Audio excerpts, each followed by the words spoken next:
Hello friends, books with any channel में आप सबका स्वागत है।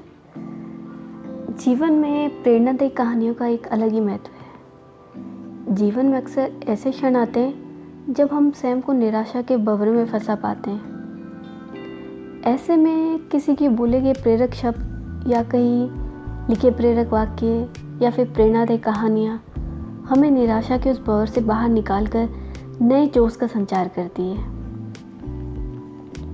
तो ऐसे में आज हम आपके लिए कहानी लेके आए हैं, आखिरी प्रयास। एक समय की बात है। एक राज्य में एक प्रतापी राजा राज करता था। एक दिन उसके दरबार में एक विदेशी आगंतुक आया। उसने राजा को एक सुंदर पत्थर उपहार स्वरूप दिया। राजा वह पत्थर देख बहुत प्रसन्न हुआ।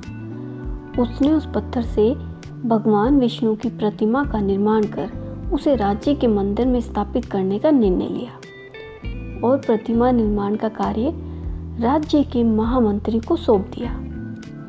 महामंत्री गांव के सर्वश्रेष्ठ मूर्तिकार के पास गया और उसे वो पत्थर देते हुए बोला, महाराज, मंदिर में भगवान विष्णु की प्रतिमा स्थापित करना चाहते हैं। 7 दिवस के भीतर इस पत्थर से भगवान विष्णु की प्रतिमा तैयार कर राजमहल पहुंचा देना।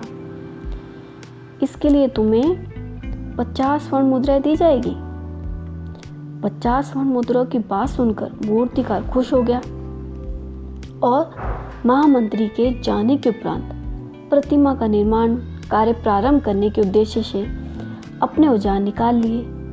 अपने औजारों में से उसने एक हथौड़ा लिया और पत्थर तोड़ने के लिए उस पर हथौड़े से वार करने लगा, किंतु पत्थर जस का तस रहा। मूर्तिकार ने हथौड़े के कई वार पत्थर पे किए, किंतु पत्थर नहीं टूटा। 50 बार प्रयास करने के उपरांत मूर्तिकार ने अंतिम बार प्रयास करने के उद्देश्य से हथौड़ा उठाया, किंतु ये सोचकर हथौड़े पर प्रहार करने से पूर्व ही उसने हाथ खींच लिया कि जब 50 बार वार करने से पत्थर नहीं टूटा तो अब क्या टूटेगा। वो पत्थर लेकर वापस महामंत्री के पास गया और उसे यह कह वापस कर दिया कि इस पत्थर को तोड़ना नामुमकिन है, इसलिए इससे भगवान विष्णु की प्रतिमा नहीं बन सकती। महामंत्री को राजा का आदेश हर स्थिति में पूर्ण करना था, इसलिए उसने भगवान विष्णु की प्रतिमा निर्मित करने का कार्य गांव के एक साधारण से मूर्तिकार को सौंप दिया। पत्थर लेकर मूर्तिकार ने महामंत्री के सामने ही उस पर हथौड़े से प्रहार किया और वह पत्थर एक बार में टूट गया।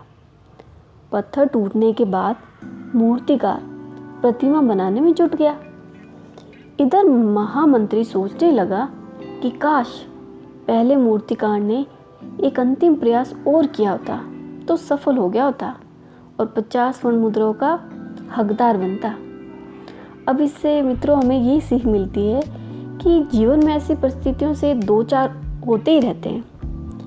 कई बार किसी कार्य को करने से पहले या किसी समस्या के सामने आने पर उसका निराकरण करने के पूर्व ही हमारा आत्मविश्वास डगमगा जाता है और हम प्रयास किए बिना ही हार मान लेते हैं। कई बार हम 1-2 प्रयास में असफल होने पर आगे प्रयास करना ही छोड़ देते हैं, जबकि हो सकता है कि कुछ प्रयास करने पर कार्य पूर्ण हो जाता या समस्या का समाधान हो जाता।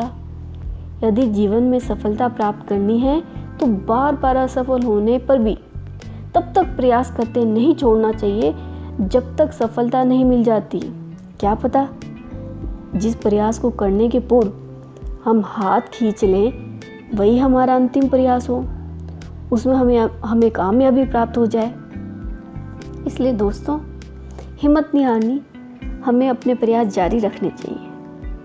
आपको ये कैसी लगी कहानी हमें कमेंट्स बॉक्स में ज़रूर बताइएगा। धन्यवाद।